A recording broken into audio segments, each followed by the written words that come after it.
killed that. She went flying past me. She must have ran really fast. But yeah, really good day. I think your first mile was 4:34. Yeah. I mean, that was your personal best not too long ago. Yeah, a little too over 2 weeks ago, that would have been a PR. Yeah. What was your strategy today? Honestly, just tuck in with that second group. I knew Anna was going to try to run 4:35 through the mile, and she paced that perfectly. So just try to hold on from there. Thinking about your history at the Armory, what does it mean to set the record here? It means a lot. A lot of my family and friends were here today. My coaches, some alumni. So it was really special to be able to do it here. When they announced my name, the crowd kind of roared a little bit. It felt it in my heart. So yeah, it was awesome that I could do it here. How does this fit into the plan of the whole year? Do you feel like the 5K is where you're ultimately ending up right now? Yeah, I mean, we kind of use indoors to prepare for outdoors. And, you know, last year at US Champs, they closed at 4:30, and I was way behind. So I got to be able to race the 5K, you know, numerous different ways, whether it's 3K out, mile out, last 4. So we're kind of just trying to, like, learn how to race. So coming to these big meets has helped me do that. It's probably hard to rank these moments, but how does this rank as sort of the hometown moment for you? Yeah, this is definitely up there. I've had a lot of good memories at the Armory, a lot of good memories cross country with my team. So this is definitely up there. I wouldn't say it's number 1, but it's up there. Is it would be exaggeration to call this almost your home indoor track?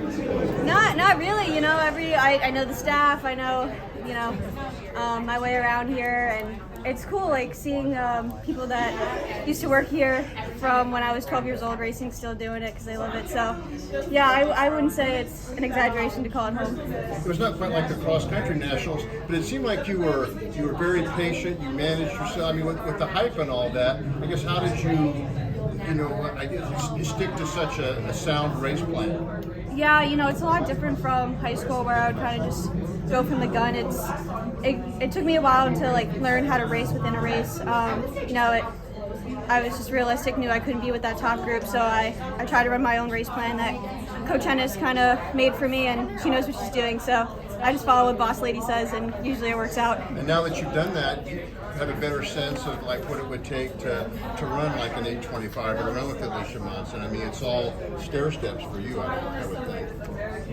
Yeah, I really look up to her, and yeah, so not racing her two times in 2 weeks. It's been a little bit surreal because I used to watch her on TV running the Millrose for Wisconsin, and I see her like racing overseas and making teams. So it's really cool that I get to line up next to her and learn from her. Was there discussion about a DMR after Washington went out and broke the collegiate record? Are we going to see an NC State DMR? I didn't even know they did that, but yeah, we have some fit girls. You know, we'll see if it fits in the schedule. A lot of people have individual goals, but you know, that team DMR is special. So we'll see. Do you know what you're going to do at NCAA's yet, or? I don't even know what I'm doing at conference, if I'm being honest. Coach said get through today, and then we'll talk about it. You beat Elise, right? Today? I'm not sure. Oh, okay. I think so. She's a 2-time defending U.S. champion. I mean, what does that mean to, you know, go ahead of her, finish ahead of her? You know, honestly, it was just an honor to be able to line up next to her. I got to warm up with her, which was really cool. She's definitely one of the athletes I look up to most. So, yeah, it was really cool just being able to line up and say I raced against her. Yeah, I'm curious about your NIL deal. I think you're one of the first athletes to sign, you know, with a shoe company among NCAA distance runners. How did that come about? When were you approached by that?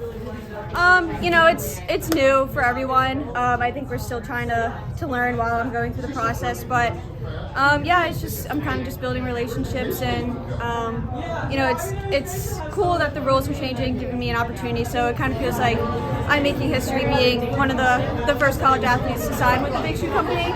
But yeah, it's just really convenient going to NC State. You know, our coaches are, you know, loyal to Adidas.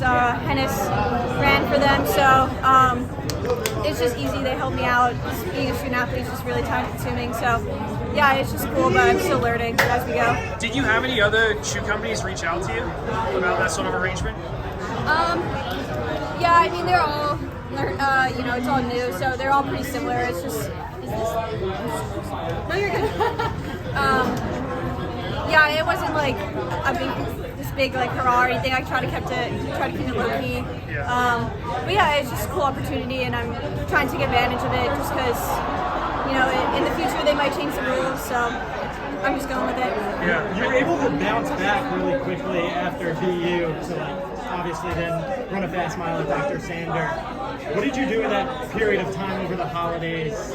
Like, it seems like your starting point now compared to last season and previous ones probably much higher.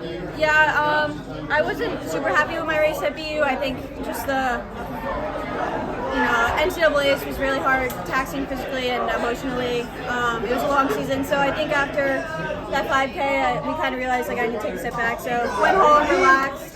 Thanks, Emily. Took some time off, and I think that's what I needed to be able to run fast in the mile and 3K. Another question about the NIL. You're already racing in Adidas gear. Like, do you have to make any appearances for them, or what does it entail? Like, in terms of do you have any other duties you got to fulfill for them? Yeah, obviously I can't just do nothing, and they pay me. It's against the rules. So yeah, there's a commitment that comes with it. Posting on Instagram, doing things, but yeah. Girls, what did they say anything about that was kind of memorable after the race? And I mean, you reached it last time, and now this time, is there something they said that you kind of carry with you?